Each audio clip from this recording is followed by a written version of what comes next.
All right, good morning, Auto One. This is part two of our fluid level inspection um, procedures, and we are on to battery water. And so what we've got is a little battery water picture showing filling this battery and another battery here. All automotive lead acid 12-volt batteries have 6 cells, one, two, three, and there's three under this cap. We pop these caps up with a large flat blade screwdriver. And we want the water in the battery, and you may not have known that there is water that we have to add to inside of an automotive battery. The water in the battery, it's best if you use distilled water, but for all intents and purposes, we never do because the water, tap water, seems to work almost equally as well, and the battery will last, I've found, just as long with or without distilled water. But this has to be, we need to fill this water in the battery within 3/4 of an inch of the top of the battery. And what we do is we look down from the top. Um, we look down from the top and we see as soon as there's a plastic tube, and as soon as the water hits the bottom of the tube, it bends and you get a meniscus. When you see that meniscus, which is about 3/4 of an inch down, you're full enough and you don't need any more water. In fact, you don't want to overfill it because when the car is running, it'll kind of bubble out and get acid everywhere. This has 64% H2O and 36% sulfuric acid when it's fully charged. Sulfuric acid is extremely hazardous to your eyes and your clothes. It'll eat holes in your clothes and it'll blind you if it gets in your eyes. So when we check this, we're definitely going to wear safety glasses. We're going to go to the shop and do this in just a few minutes after I talk about a couple other fluids. And it just says refill with clean or distilled water. Distilled water is best because it has less minerals in it, so you have less chance of putting any kind of minerals in there. But I have found that just regular tap water works really, really great. We call this a top post battery. Red cover is covering the positive post, and here's the negative post. Top post because they stick up. They're tapered posts. The positive terminal is always larger in diameter than the negative one, just FYI. All right, so that's battery water, and we'll do that in the shop in just a few minutes. Let's go on here to brake fluid. So we're going to look at brake fluid through the reservoir, or we're going to remove a cap to see the levels. So on all modern cars, we have a plastic reservoir like this, and we're going to look through, and it's going to have a max line there and a min line there, and we want the fluid to always be up at the max line, okay? This is an old school, what we call brake master cylinder, and it has two reservoirs. The large one is for the front disc brakes, the small one's for the rear drum brakes. This one uses kind of one common reservoir, but it is split in two sides for front and rear brakes. Couple of things about this. One of the reasons why the brake fluid level will go down is as the front brake pads wear, in particular front brake pads, they displace a lot of fluid. So as they wear, this fluid level will go down. So it's an indicator that your brakes may be getting fairly worn and may be time to replace them, which is a normal maintenance procedure on a car. Another reason for the fluid level being down is you've actually got a leak in the system somewhere, which is dangerous, which should turn on that red brake icon on the dash, and is a reason for you to want to pull over and get the car towed immediately. You don't want to drive with the brake light on until you figure out why it's on, because it could cause an accident. We're going to refill with DOT 3 or DOT 4 brake fluid as designated on the cap. It's going to say that right here on the top of the cap. DOT 3 is Department of Transportation rating 3. DOT 4 is Department of Transportation rating 4. DOT 3 is in like 95% of all cars. DOT 4 you'll see in some Volvos and some German cars. There is a DOT 5 fully synthetic, it's a synthetic silicone-based fluid. They dye it with a purple dye, so you don't mix it. You can't mix it with other fluids. DOT 3 and DOT 4 actually can be mixed, but again, 95% of all cars use DOT 3, Department of Transportation rating 3. It always says that on the cap here. Further, brake fluid is also used as clutch fluid. So if you have a manual transmission car, most all manual transmission cars today have a hydraulic clutch. So the fluid, and there will be a little reservoir sitting over to the side of this brake reservoir, that's also DOT 3 brake fluid in it, just an FYI, okay? That should be it for brake fluid. Oh, sorry.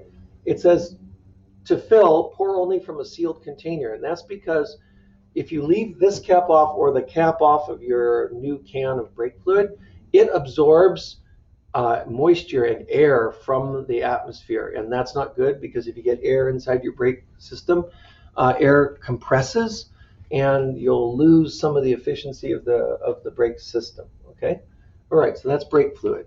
Let's go on to next will be power steering. Power steering is another simple one. Most all modern cars have power steering fluid if it's a hydraulic assist steering system.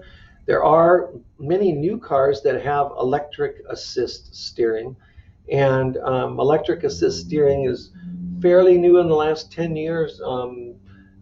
Fair amount of cars have it, and they would no longer have a power steering reservoir, but most cars you're going to see for a while are going to all have hydraulic power steering fluid.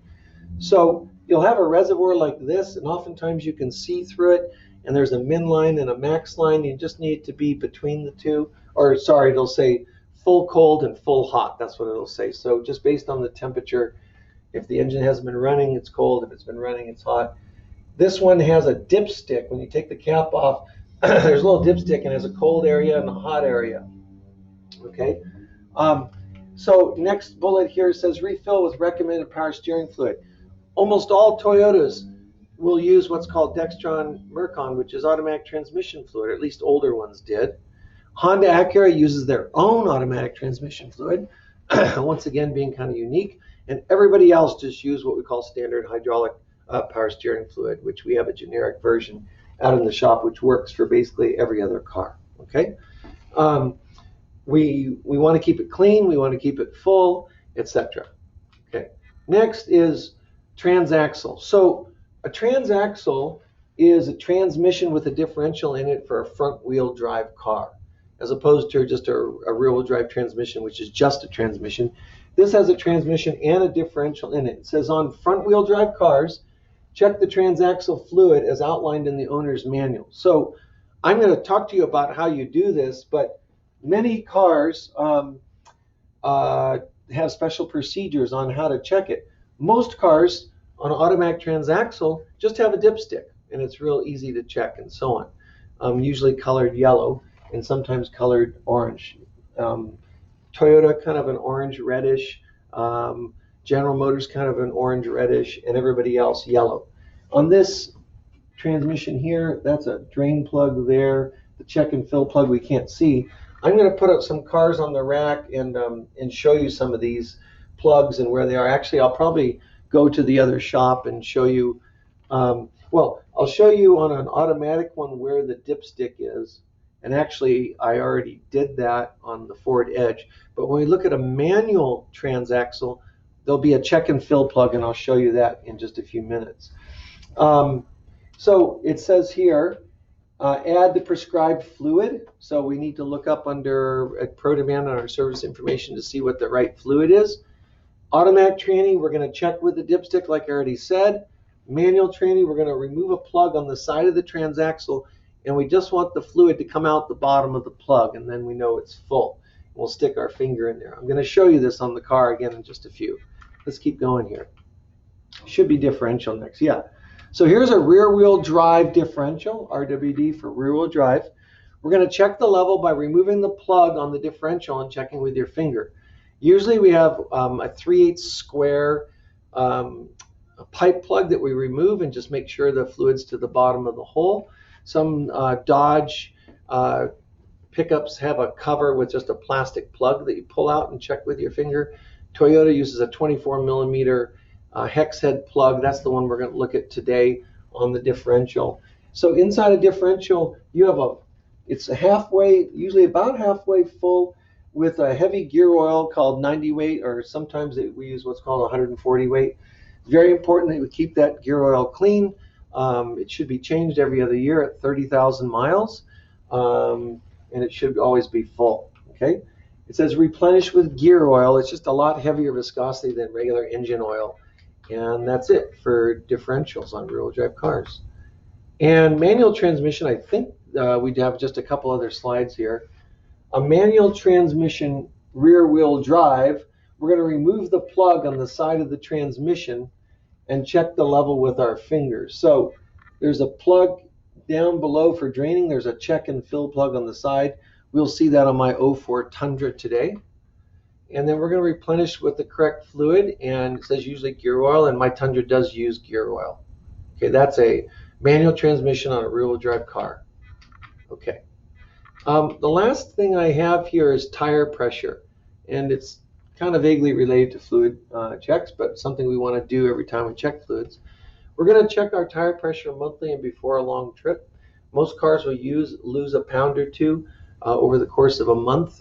Believe it or not, air will just leach through the rubber sidewall of the tire. That's why people oftentimes will fill their tires with nitrogen, because it's a larger molecule and it doesn't leach through. So tires will stay aired up for a lot longer. Car collectors do that kind of thing. So I'm just talking about tire pressure here. I'm not talking about all the ratings on the tire. We're going to check the tire pressure when it's cold. We're going to check the owner's manual or the driver's door jamb sticker or the sidewall for the correct pressure. The best way, I believe, is to look at the sidewall of the tire. And the reason for that is that the tires that are on the car now may not have been what they came with. The door sticker tire pressure is kind of a recommended average. More tire pressure is good for reducing rolling resistance and getting better gas mileage. Less tire pressure is better for traction.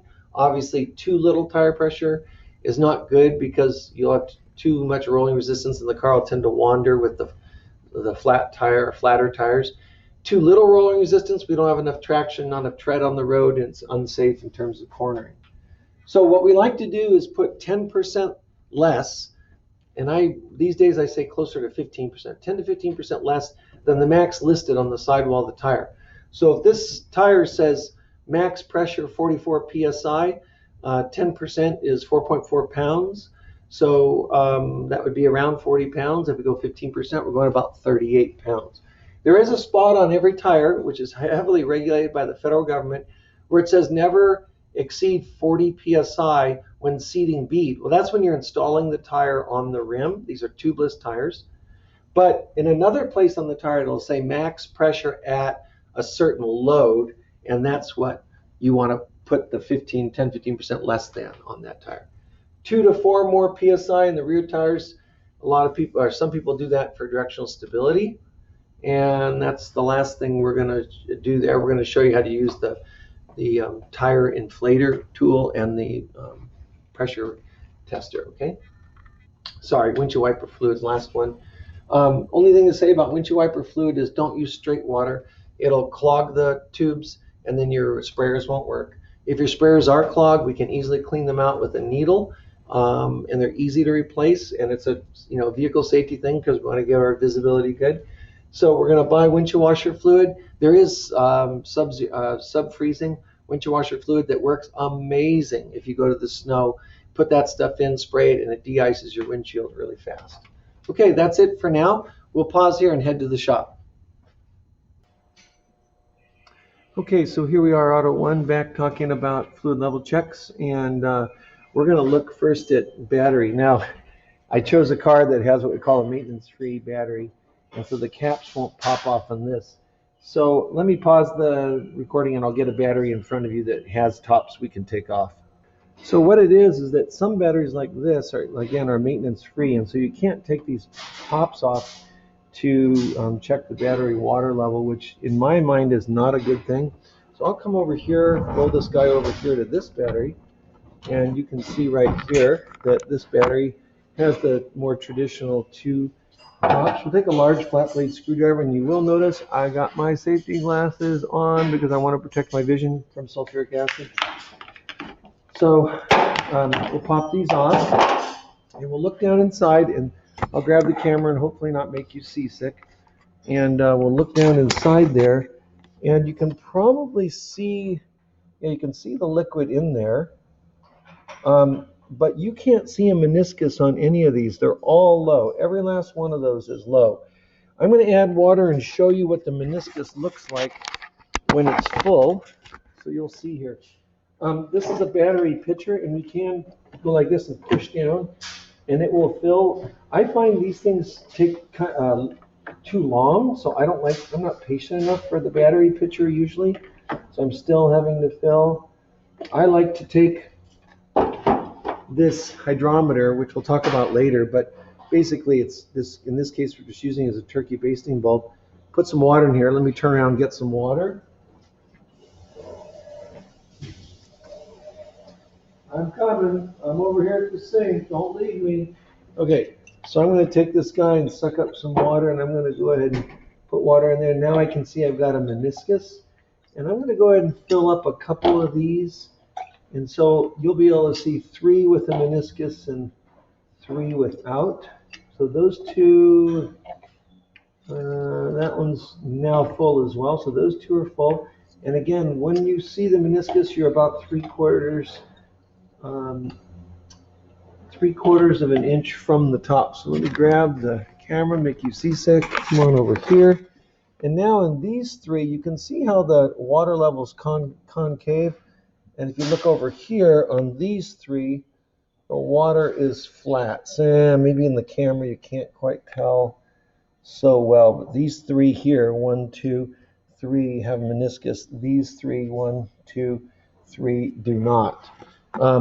So again, about 3/4 of an inch down, and we fill it so we can see the meniscus. I'll go ahead and put this cap back on and quickly fill these last 3 up. And I'm just kind of getting water in all of them here. This battery was pretty low.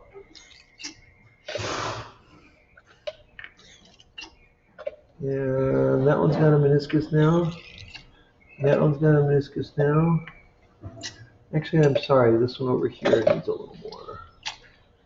And this one over here needs a little more, and we're good. So I'll pop this down, and we'll go back over to the car and look at brake fluid. So what we have here now is here's the brake fluid reservoir over here, what we call the brake master cylinder reservoir. And this one also has a clutch reservoir over here because it's got a hydraulic clutch. I'm going to grab the camera and come a little closer and look on the side here. And I think you can see right here that it says MIN for minimum. And I think you can see that it says MAX. I hope it's focusing for maximum. And that fluid level you can see is right up at the max. If you look on the top of the cap, it says brake fluid, and if I can hold carefully still, it says make sure the top's clean and use only .3. It's upside down where it says .3. This clutch reservoir says use only .3 brake fluid from a sealed container and clean the filler cap before you pull it off. And I can't see a min or max, but I can see the fluid levels right up at the top. So both of those are full. And if we were going to add brake fluid to either of those, we'd be using this .3, Department of Transportation rating 3 brake fluid from a sealed container, okay? So that's brake fluid. I did have a teacher come in several weeks ago, and he had put power steering fluid in his brakes. And we had to flush the whole system out, and it did some damage to some parts. Never put anything except brake fluid in the clutch master cylinder or in the brake master cylinder. And next, let's do power steering. So I'm going to pull the camera over here on this side of this 3.4 liter V6 engine. Right behind this radiator hose, there's the power steering reservoir cap. And it's black, and I'm kind of cleaning it off. And if I grab the camera and bring it over so you guys can see without getting you too seasick, if you look at the top of that, it says power steering fluid, and it says to open counterclockwise, close clockwise. Use only, if I can get it to focus, use only Dextron type ATF, fill to proper level. ATF is automatic transmission fluid. Sorry, I know that wasn't very well focused. So I'm going to unscrew the cap and lift it up, and you guys will see. You can see the fluid on the stick, and it says one thing on one side, one thing on the other side. So this side says hot, and down here it says cold, and it was to the top of the cold level, and this car is cold. It hasn't been running for a while, so this is full, and so we'll just screw that back on. So again, that's a brake master fluid, cylinder fluid over there, clutch master cylinder fluid, power steering fluid. Before we go underneath to look at transmission stuff, here's the windshield washer fluid. And a lot of these have just a little filter basket in it. And some of them will have kind of a dipstick, but just fill it all the way to the top. There's nothing else to do there except fill this all the way up to the top. I'll pause and grab some and we'll fill it up. So I'll take this windshield washer fluid, which is about $2 for a whole gallon, so it's really inexpensive. And with my highly trained, specialized pouring skills, no need for a funnel, I just go ahead and pour this all the way in. The other fluids are all full, and now you can see that this is full to the top, and that's all you need to do there. Let's go into the car and finish up with some other things. So with Mrs. Tway's expert videography skills, she's helping me to do this. So I've got my 24 millimeter on the side of this manual transmission. This is the check and fill plug. So I'm going to go counterclockwise, okay, to break that loose and take my wrench, and hopefully I can get it. Oh, it's not going, so I'm going to go get another tool. So what we had there was I was using this box end wrench here that didn't fit it very well. So I went ahead and got what's called a 12-point socket that's going to fit this better and hopefully break that loose without stripping it. So I've got this switch in the off direction, which is counterclockwise to loosen. This thing is on there too tight. Who did that? Probably me. Okay, so I'm going to go get another tool. So I got this broken loose, and I'm going to unscrew this, and you may see gear oil come straight out of this thing when I pull it out, and that's okay.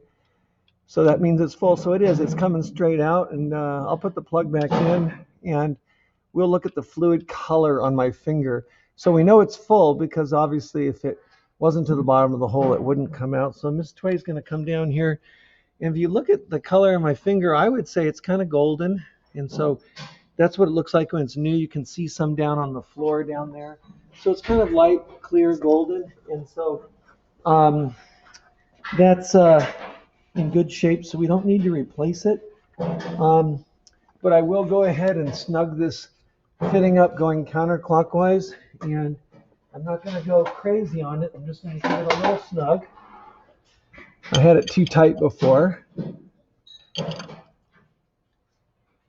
And that's plenty tight, okay? So what we're going to do is roll the camera back to the differential with Mrs. Tway's help, and hopefully she doesn't make you too seasick.